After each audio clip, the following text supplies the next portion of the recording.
खाला दाही पिया लागे सही पिया, काहे करेला तू नाही नाही पिया। खाला दाही पिया लागे सही पिया, काहे करेला तू नाही नाही पिया।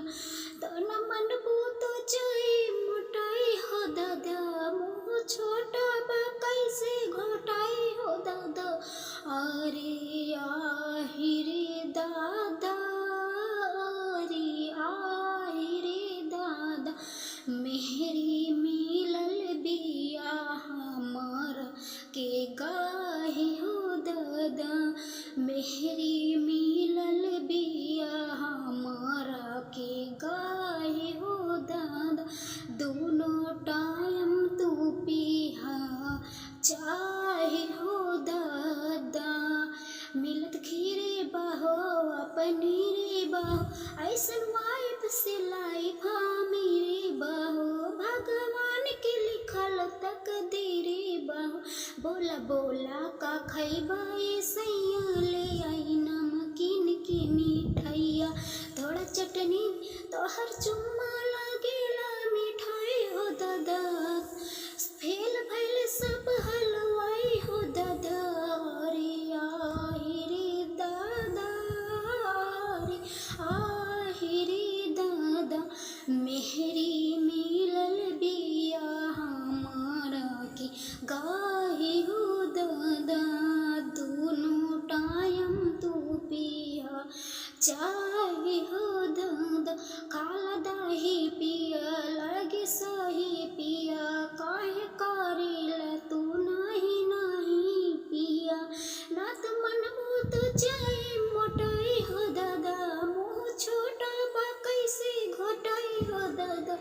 अरे आहि रे दादा, अरे आहि रे दादा, मेहरी मिलल बिया हमारा के गाहे हो दादा। मेहरी मिलल बिया हमारा के गाहे हो दादा। दोनों टाइम तू पिया चाहे हो। नया नया बाली हो, नई लगन वठलाली हो, का बात बाटे बतावाए भौजी हमरा से तू हाली। नया नया बाली हो, नई लगन वठलाली हो, का बात बाटे बतावाए भौजी हमरा से तू हाली। हमर प्यार आवताड़े, हमर सरकार आवताड़े, यहीं से सज धज के पानी विदेश से भतार आवताड़े।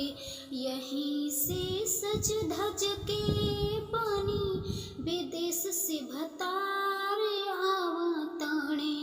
आई है काबू राजा दिल में भइल बा बेचैनी, उनके लसुरा हंसी गार हम कईनी। आई है काबू राजा दिल में भइल बा बेचैनी, उनके लसुरा हंसी गार हम कईनी।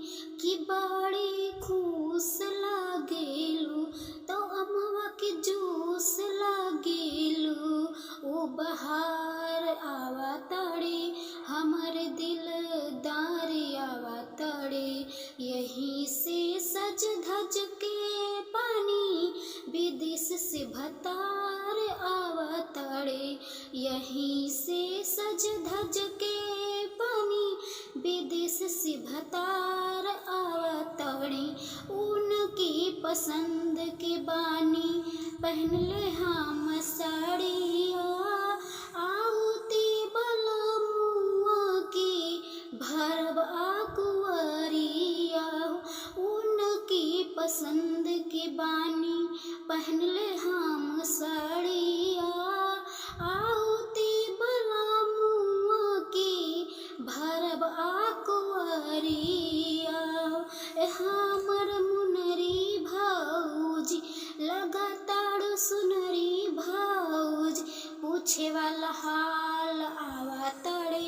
हमार सरकार अवतारे, यहीं से सज धज के बनी, विदेश से भतार अवतारे, यहीं से सज धज के बनी, विदेश से भतार अवतारे।